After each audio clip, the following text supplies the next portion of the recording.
Is Jokic the most skilled big man in NBA history? Welcome to the Dark Times channel. So let's go ahead and get into it. I wanted to take a second to chime in on the conversation between Stephen A. Smith and JJ Redick. And it's a conversation I knew was going to happen sooner than later, which is the conversation of the great white hope, Nikola Jokic. Oh, there they go. There they go. Every time I start talking about boxing, a white man got to pull Rocky Marciano out their ass. That's they one. That's they one. Marciano was good, but compared to Joe Louis, Rocky Marciano ain't shit. As soon as I saw that the Denver Nuggets were set to take on the Miami Heat, I said that's a wrap. The Denver Nuggets are going to win a championship, and then when they win the championship, we're going to start to hear chatter about Nikola Jokic being the best big man of all time. And of course, JJ Redick is going to make an argument for Nikola Jokic being the most skilled and by default the best big man to ever play the game. I'm going to go ahead and let this clip play, and then of course after that I'll chime in. That aesthetics versus effectiveness when you talk about dominance. Because you comparing Shaq and Jokic skill-wise, that's not even a fair comparison for Shaq. Like, Jokic has him in spades. Like, that's not even a thing. So then you want to talk about dominance. And I think the physicality of Shaquille O'Neal, right, he was one of one. Jokic dominates the game as well, just in a very different way. And it's aesthetics. It's not about effectiveness. So your thing with Shaq is like, oh, he's so dominant. Well, so is Jokic. You brought up the post-up thing last week, and you're still on it this morning on the production call. You're still mad about that. It's a given fact. It doesn't matter how it looks, Stephen A. It's does he get the ball and does he get the job done? First of all. And so, of course, I'm not going to play the entire exchange between JJ Redick and Stephen A. Smith, but the gist of it is that Stephen A. Smith were arguing that he didn't believe that Nikola Jokic was the best skilled big man to ever play the game. He still gave Jokic his respect. He gave the Joker his respect. The Joker is going to give you the majority of the 82 games that they play in the NBA. And when he plays, he's going to give you everything he has. And so I'll go ahead and give the nod to the Joker as far as being the best big man in the game today. But in no way and no how is he the most dominant and most skilled big man to ever play the game. And Stephen A. Smith also made an asinine comment by saying that Shaquille O'Neal was the most dominant and most skilled big man to ever play the game. And so they're both wrong. Let me tell you something. For anybody who understands the game of basketball, the totality of the game of basketball, you'll know that by far Hakeem Olajuwon is the most skilled and most dominant big man to ever play the game.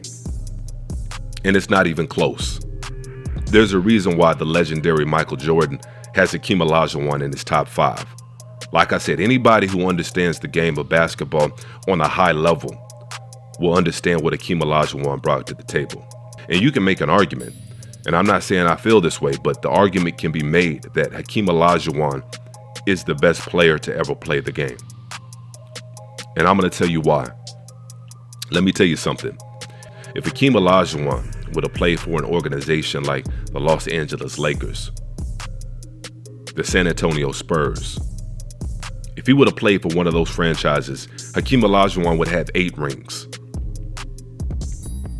And so Hakeem Olajuwon got drafted number 1 overall in the same draft that included a Michael Jordan. And the fact that nobody ever brings that up when it comes to Michael Jordan getting drafted number 3 and Hakeem Olajuwon getting drafted number 1, the fact that nobody ever bats an eye should tell you something. You're talking about one of the most iconic sports players, not just basketball. We're talking about one of the most iconic sports players in history in Michael Jordan, and all the stardom and fandom that he's accumulated over the years, rightfully so. And nobody ever questions the fact that Hakeem Olajuwon went number 1 overall. People question number 2 all the time with Sam Bowie. Obviously, he was never able to stay healthy, but the fact that nobody ever questions Hakeem Olajuwon going number 1 overall should let you know a little something right off the top. And so Hakeem Olajuwon was drafted by the Houston Rockets. And in his second year, Hakeem Olajuwon's second year, when he was actually paired with another all-star level player, He took the Houston Rockets to the NBA Finals and went to a Game 6 with one of the best teams ever to play. Not just a good team. You're talking about an all-time historic team in the Boston Celtics. He took a Houston Rockets team with Ralph Sampson, John Lucas, Rodney McCray, Louis Lloyd, Robert Reed, Jim Peterson. And Hakeem Olajuwon not only took that team in his second year, but he led that team in his second year. He led the team in blocks with 3 blocks a game. He led the team in points with 23 points a game, almost 24 points a game. He led the team in total rebounds a game, almost 12 rebounds a game. He led the team in field goal percentage. You're talking about he did it all. And he did it all throughout his entire career. And so you're talking about a guy in his second season, he took on one of the best teams ever to play. Hakeem Olajuwon took on a prime Larry Bird in his 6th year. He took on a prime Danny Ainge. He took on a prime Kevin McHale, Robert Parrish, Bill Walton. I believe that Celtics team had about 4 Hall of Famers, if I'm not mistaken. And Hakeem Olajuwon in his second year took that team to a Game 6. He was in foul trouble, I believe, almost every game in that series. And they still took him to a Game 6, one of the best teams of all time. And not only did he take that team, like I said, he led that team. In fact, he led the entire playoffs in points and rebounds in his second year, going against some of the best talent in the NBA and some of the best big men of all time in his second year. And that was going to be the last year for a long time that Hakeem Olajuwon would play alongside another all-star level player. And the reason why I say Hakeem Olajuwon would have had about 7 or 8 chips is because the Houston Rockets did a horrible job about putting talent around Hakeem Olajuwon. And like I said, outside of Ralph Sampson, it would be several years before Hakeem Olajuwon would ever take the court with another all-star playing along his side. Because after that Celtics series, Ralph Sampson was done. His knees were done. I believe the most games he ever played after that in the season was about 40 games or so. He couldn't stay healthy, so he was a shell of himself after that finals appearance with Hakeem Olajuwon. And so the Rockets would get to the playoffs almost every year just off the back and off the greatness of Hakeem Olajuwon alone. This is somebody who's going to lead the league in blocks and lead the league in rebounds and dominate in scoring as well on the offensive side of the ball. And the Rockets did a horrible job about getting Hakeem any help. And he was going through coach after coach. And keep in mind, just who Hakeem Olajuwon was going through or having to go through back when he played. Hakeem Olajuwon went up against arguably, and it's not even arguably, he went up against the best centers of all time. He went up against a Moses Malone. He went up against a Patrick Ewing. He went up against David Robinson. He went up against a Shaquille O'Neal. He went up against Kareem Abdul-Jabbar, and he was giving it to all of them on both ends of the floor. You're talking about a man who had footwork who's second to none. There's a reason why the late, great Kobe Bryant went to Olajuwon in the offseason to work on his footwork. There's a reason why LeBron James went to Hakeem Olajuwon in the offseason to get that work. There's a reason why Yao Ming went to Hakeem Olajuwon to get that work. And the list goes on. For a while, Hakeem Olajuwon was top 10 in 5 different categories: field goal percentage, points, rebounds, steals, and number 1 of all time in blocks, still to this day. Hakeem Olajuwon is the all-time shot blocking leader. He's the only player that had no weakness. Footwork, was the first NBA player to have a crossover and use it. There's nothing he couldn't do on the court. He was limitless. Talking about a 9-time All-Defensive Player of the Year, 2-time NBA Finals MVP, 2-time champion. And a lot of people will say something about those 2 championships that Hakeem Olajuwon won. And I'm not even going to debate the fact or make an argument that the Rockets would have beat the Bulls.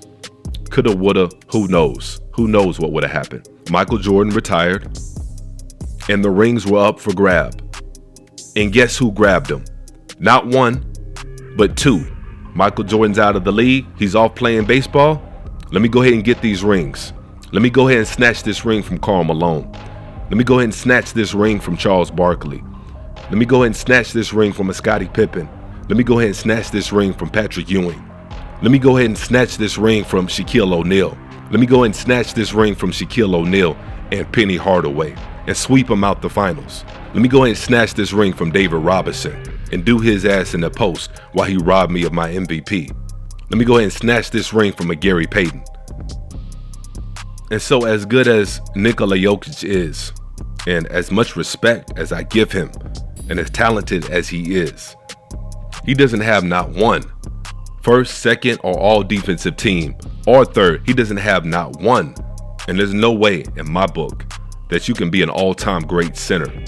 Or I won't say all-time great center, but there's no way that you can be mentioned in the likes of Hakeem Olajuwon, Kareem Abdul-Jabbar, Shaquille O'Neal, Wilt Chamberlain. There's no way that you can be mentioned with the all-time great centers if you don't have one defensive team. What people fail to realize about the center position is the anchor of your defense, the rim protector, the last line of defense when the defense breaks down. He anchors the defense. And I'll say this about Jokic: he does a good job about getting people in the right position and knowing where people should be.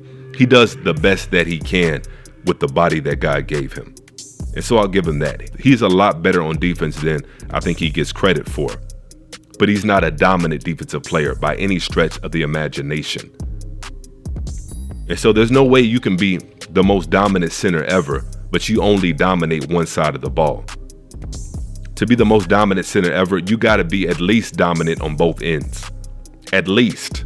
Otherwise, what are we talking about? We're talking about a dominant offensive player, which is cool. You want to talk about offense, that's fine, but you can't call him the most dominant center ever because you're just talking about one half of the basketball court. That's like saying Tom Brady is the best football player of all time.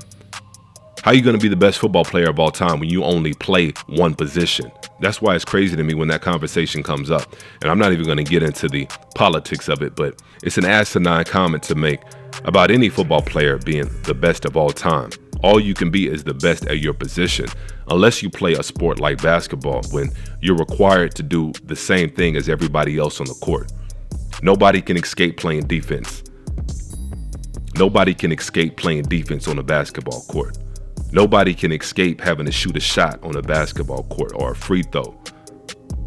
All facets of the game are required to be played when it comes to basketball. So that's why it's always asinine when that GOAT conversation comes up with football. But you already know what time it is when it comes to Tom Brady and the mention of the GOAT conversation. Like I said, the great white hope. And so that's the same thing they're trying to do with Jokic. They're trying to slowly ease him into that conversation as far as being the GOAT. Let the Joker get one more finals appearance. Not even a championship. Let him get one more finals appearance, and I guarantee you he's going to be on the Mount Rushmore of basketball. And he's nowhere close. I'm not sure that there's anything that he can do to ever get there, because he's always going to be physically limited as far as what he can do, at least on the defensive side of the ball. And like I said, that's no knock on the Joker. That's just more of a appreciation and recognizing all the great men that have played this game of basketball and did it on a high level on both ends of the floor.